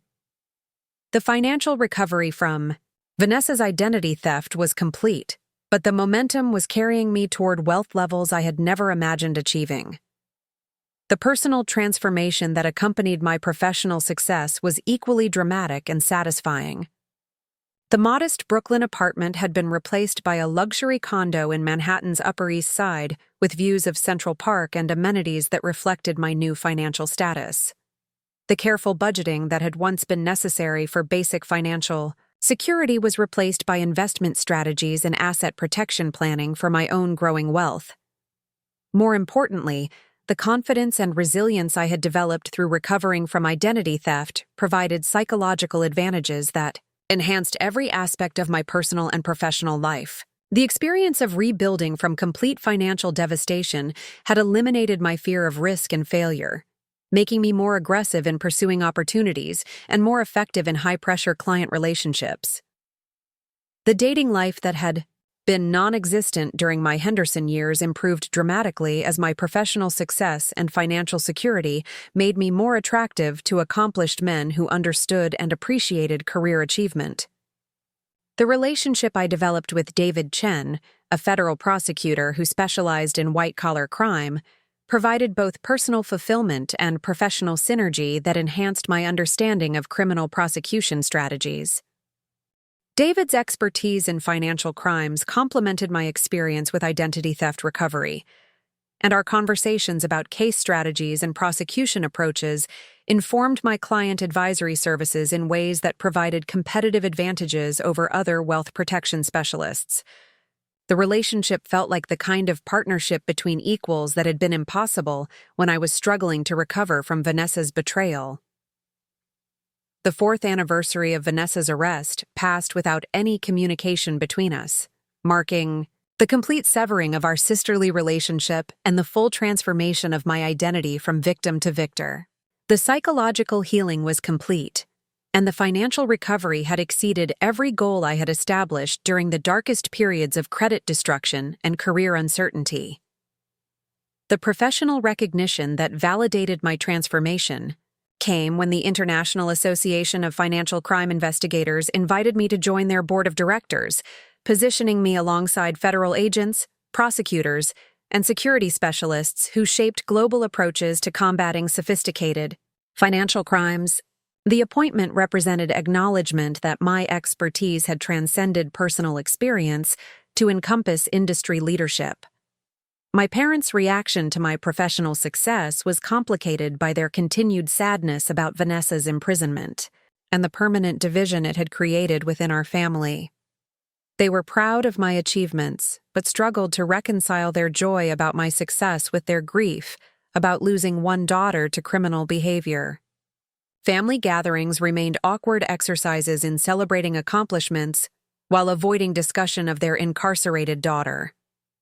The emotional complexity of family relationships during this period motivated me to establish the Richardson Foundation for Identity Theft Recovery, a nonprofit organization that provided counseling and financial assistance for victims of family member identity theft. The foundation allowed me to channel my success into helping others who faced the same devastating betrayal I had experienced, while creating a positive legacy that honored my recovery rather than dwelling on Vanessa's crimes. The foundation's work attracted additional media attention and speaking opportunities that further enhanced my reputation as both a successful wealth protection specialist and an advocate for identity theft victims. The dual platform provided multiple revenue streams and established me as a public figure whose expertise extended beyond narrow technical specialization to encompass broader social impact. The pinnacle of professional recognition came when the White House Office of Consumer Financial Protection invited me to serve on a federal task force developing new regulations for identity protection services. The appointment required Senate confirmation and positioned me alongside senior officials from major financial institutions, consumer advocacy organizations, and law enforcement agencies. The federal appointment represented the ultimate validation of my transformation from identity theft victim to national expert in financial crime prevention. The girl who had been financially destroyed by her twin sister's betrayal was now helping to shape federal policy that would protect millions of Americans from similar crimes. The irony was profound and deeply satisfying. Standing in the Roosevelt room of the White House during my first task force meeting, surrounded by federal officials and industry leaders whose decisions affected national financial security policy, I reflected on the extraordinary journey that had brought me from Detective Walsh's cramped office to the center of American financial crime prevention efforts. The expertise that had been forced upon me through Vanessa's systematic betrayal had become the foundation for achievements that exceeded anything I could have planned or imagined during my Henderson years. The identity theft that was supposed to destroy my future had instead accelerated my career advancement and created opportunities for impact that extended far beyond personal financial success. The task force assignment also provided security, clearance, and access to classified information about emerging threats facing American financial institutions and high-net-worth individuals. The intelligence briefings I received revealed the sophistication of international criminal organizations and the advanced techniques they were developing for identity theft, cybercrime, and asset seizure. The classified information enhanced my value to Blackstone's ultra-wealthy clients, who needed protection strategies that could counter threats they didn't even know existed. The competitive advantage this provided over other wealth protection specialists led to client relationships that generated fees exceeding anything I had previously achieved, pushing my annual compensation above $2.8 million. The financial success provided resources for lifestyle improvements that included the penthouse apartment I would eventually occupy while watching Vanessa's final arrest. The 47th floor residence in Manhattan's most exclusive building represented the ultimate symbol of my transformation from bankruptcy victim to financial elite, complete with the panoramic city views that would frame the final chapter of our twisted, sisterly saga. The intelligence briefing that would lead to my watching Vanessa's final arrest from my penthouse began on a Thursday afternoon in the secure conference room of the Federal Financial Crimes Task Force, where classified information about sophisticated identity theft networks was shared with cleared personnel who needed the intelligence for their professional responsibilities. What I learned that day would close the circle on our twisted sisterly saga in ways I never could have predicted. Special Agent Catherine Morrison from the FBI's Cybercrime Division was presenting an analysis of an international identity theft ring that had been operating across multiple states for over 2 years, using stolen credentials to fund luxury lifestyles while remaining undetected through sophisticated money laundering and document falsification techniques. The criminal network had generated over $12 million in fraudulent transactions and had successfully evaded federal investigation until recently. The breakthrough in the investigation had come when financial institutions implemented new fraud detection algorithms that could identify patterns across seemingly unrelated accounts and transactions. The enhanced monitoring systems had revealed connections between hundreds of fraudulent accounts that shared common characteristics in application methods, spending patterns, and geographic clustering of activity. Agent Morrison's presentation included surveillance footage from multiple locations where network members had been conducting high-value transactions using stolen identities. The criminals demonstrated sophisticated understanding of financial systems and had been careful to avoid detection through careful timing of purchases, strategic geographic distribution of activity, and manipulation of credit reporting systems to delay discovery of their crimes. As Agent Morrison displayed security camera footage from various luxury retailers and financial institutions, one face appeared repeatedly in transactions spanning several months of criminal activity. The woman had been captured using different stolen identities at locations across Queens, Manhattan, and the Bronx, demonstrating comfort with expensive environments and confidence in her ability to avoid detection while conducting fraudulent purchases. The facial recognition software had identified this repeat offender as someone with prior arrest records for financial crimes, and the cross-reference with existing databases had revealed her true identity and current location. My blood turned cold when Agent Morrison announced that the suspect was Vanessa Richardson, currently on federal parole for previous identity theft convictions and living in Queens under supervised release conditions that she had apparently been violating systematically. The revelation that Vanessa had been arrested, convicted, and released for identity theft crimes beyond what she had committed against me was staggering, and explained several mysteries about her recent behavior and apparent financial resources. The federal parole records showed that she had been sentenced to 18 months in federal prison for a separate identity theft scheme that had occurred simultaneously with her crimes against me, but had never been disclosed during our family's dealing with her original prosecution. Agent Morrison explained that Vanessa's current criminal activity was far more sophisticated than her previous schemes, involving coordination with an organized network that provided stolen credentials, false documentation, and money laundering services that allowed participants to maintain fraudulent lifestyles for extended periods without detection. The network had international connections and represented a significant escalation in the scope and complexity of her criminal behavior.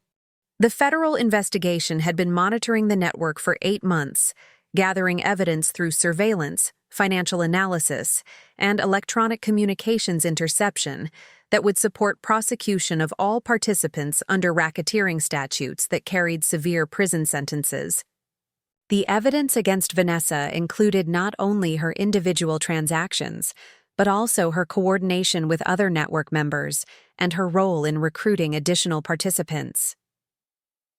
The most disturbing aspect of the briefing was learning that Vanessa had been using my name and personal information as a reference point for creating false identities for other network participants. My professional reputation and financial credentials had become tools in her expanded criminal enterprise, putting my career and security clearance at risk through association with federal crimes I had no knowledge of or involvement in. Agent Morrison's team had been planning coordinated arrests of all network participants for the following week, pending final approval from the U.S. Attorney's Office and coordination with local law enforcement agencies. The timing would ensure simultaneous raids that prevented suspects from communicating warnings or destroying evidence before they could be apprehended and charged with federal crimes. The briefing concluded with Agent Morrison requesting that task force members maintain strict confidentiality about the pending operation to preserve its effectiveness and ensure the safety of federal agents who would be executing the arrests. The intelligence was classified and could not be shared with anyone outside the cleared personnel who had operational need to know about the investigation. Walking out of that briefing, I felt a complex mixture of vindication, anger, and anticipation. That was unlike anything I had experienced during my original identity theft recovery. Vanessa had not only failed to learn from her conviction and imprisonment, but had escalated her criminal behavior to levels that threatened national financial security and endangered my own professional standing through unauthorized use of my identity. The knowledge that federal agents would be arresting her within days created an almost unbearable sense of anticipation as I went through the motions of normal work and personal activities, while knowing that the final chapter of our relationship was about to be written in the most dramatic and public way possible. The irony that I would have advanced knowledge of her downfall through my own professional success felt like poetic justice.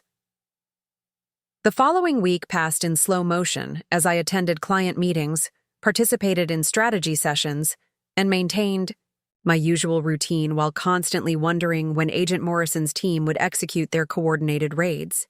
The secure communications protocols required for my federal appointments meant I couldn't check for updates or inquire about timing without violating classification rules that could jeopardize both the operation and my security clearance.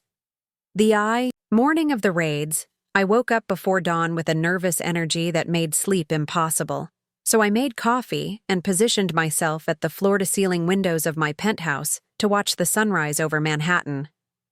The 47th floor view provided panoramic visibility across multiple boroughs, and the eastern exposure allowed me to see deep into Queens, where Vanessa was presumably sleeping in whatever apartment she was using for her current criminal activities.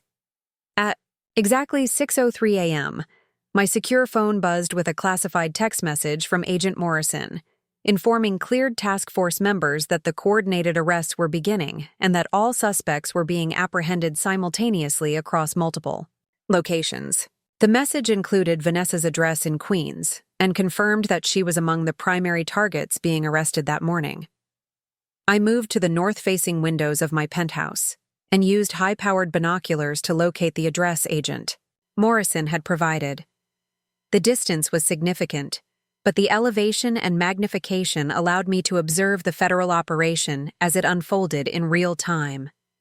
The sight of black SUVs surrounding Vanessa's building created a surge of satisfaction that felt like vindication for every moment of betrayal and devastation she had caused. Watching federal agents in tactical gear position themselves around the modest two-story house where Vanessa had been living, I reflected on the extraordinary journey that had brought me from her original victim to my current position as a federal task force member with advanced knowledge of her final arrest. The transformation felt complete and profoundly satisfying in ways that transcended simple revenge or professional success.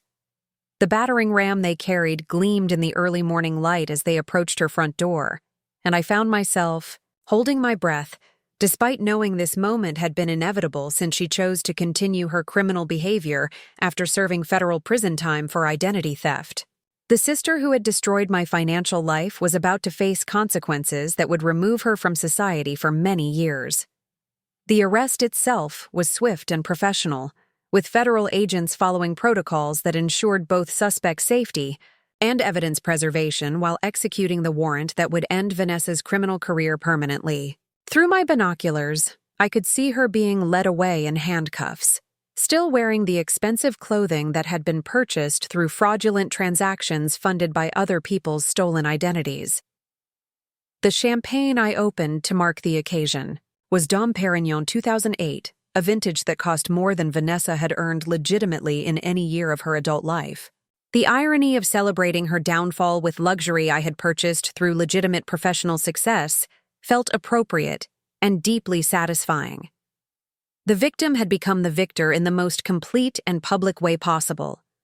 The federal charges against Vanessa and her criminal network were announced later that morning through a Department of Justice press release that detailed the scope of their crimes and the sophisticated methods they had used to defraud victims across multiple states. The racketeering charges carried potential sentences of 25 years in federal prison, effectively ending any possibility that she would have opportunities for future criminal behavior. The media coverage of the arrests included my professional background as both an identity theft victim who had recovered to build a career in wealth protection and a federal task force member who had contributed to the investigation that led to the network's dismantling. The narrative positioned me as someone who had converted personal victimization into expertise that served national security interests. Richard Henderson called that afternoon to congratulate me on the successful conclusion of what he characterized as the most complete professional and personal vindication he had witnessed in 30 years of financial services. The transformation from identity theft victim to federal task force member who contributed to arresting the original perpetrator represented a level of comeback that would become legendary in our industry. My parents' reaction to Vanessa's final arrest was complex and painful as they struggled to process their daughter's escalation from family betrayal to federal crimes that endangered national financial security. The pride they felt in my professional achievements was overshadowed by grief about losing Vanessa permanently to criminal behavior that had progressed beyond any possibility of rehabilitation or family reconciliation.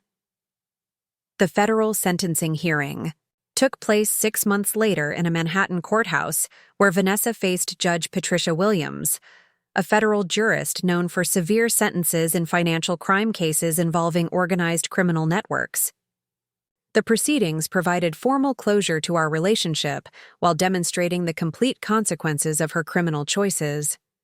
Vanessa's appearance at sentencing revealed how dramatically federal imprisonment had changed her from the confident woman who had once stolen my identity to fund her luxury lifestyle. The expensive clothing and jewelry were gone, replaced by standard prison uniforms that reflected her new status as a federal inmate facing decades of incarceration for racketeering and identity theft crimes. Judge Williams's sentencing remarks emphasized the sophisticated nature of the criminal network, the international scope of their fraudulent activities, and the necessity of severe punishment to deter similar crimes that threatened national financial security. The 22-year federal sentence she imposed ensured that Vanessa would spend most of her remaining productive adult years in federal prison. The victim impact statement I delivered at sentencing focused not on personal grievances or family betrayal, but on the broader implications of identity theft crimes for victims' financial security and the importance of federal prosecution in protecting American consumers from sophisticated criminal networks. The statement positioned me as an expert witness rather than an emotional victim, reflecting my professional transformation. Walking out of that federal courthouse after Vanessa's sentencing, I realized that the journey from identity theft victim to federal task force member represented more than personal vindication or professional success. The experience had provided expertise and perspective that would continue influencing national policy and helping other victims recover from similar crimes for the remainder of my career. The Richardson Foundation for Identity Theft Recovery had grown into a nationally recognized nonprofit organization that provided counseling, legal assistance, and financial support for victims of family member identity theft. The foundation's work had helped hundreds of people rebuild their lives after experiencing the same devastating betrayal that had once threatened to destroy my own future. My speaking engagements at conferences and universities now included the complete story of transformation from victim to federal task force member, demonstrating how criminal victimization could be converted into expertise that served broader social purposes. The narrative had become inspirational rather than cautionary, showing how resilience and determination could create opportunities that exceeded anything originally envisioned. The professional recognition culminated when the International Association of Financial Crime Investigators awarded me their Lifetime Achievement Award for contributions to identity theft prevention and victim recovery. At 34 years old, I had become the youngest person ever to receive the association's highest honor, cementing my reputation as a leader in financial crime prevention. Standing at the podium to accept that award, looking out at an audience of federal agents, prosecutors, and financial security specialists from around the world, I reflected on the extraordinary path that had led from Detective Walsh's cramped office to international recognition as an expert in the field that had once victimized me so completely. The penthouse where I had watched Vanessa's final arrest had become more than a symbol of financial success. It represented the ultimate vindication of choosing resilience over victimhood, professional growth over personal grievance, and public service over private revenge. The view from the 47th floor encompassed not only the scene of her downfall, but the entire city where I had rebuilt my life into something greater than anything she could ever destroy. The sister who had stolen my identity to fund her criminal lifestyle was spending decades in federal prison, while the victim she had created was shaping national policy to protect millions of Americans from similar crimes. The transformation was complete, the vindication absolute, and the legacy secure. Looking for more? We've got 2 amazing stories ready for you right on screen.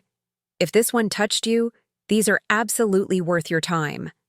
Click to watch them now. And hey, subscribe and hit that bell to never miss our latest uploads.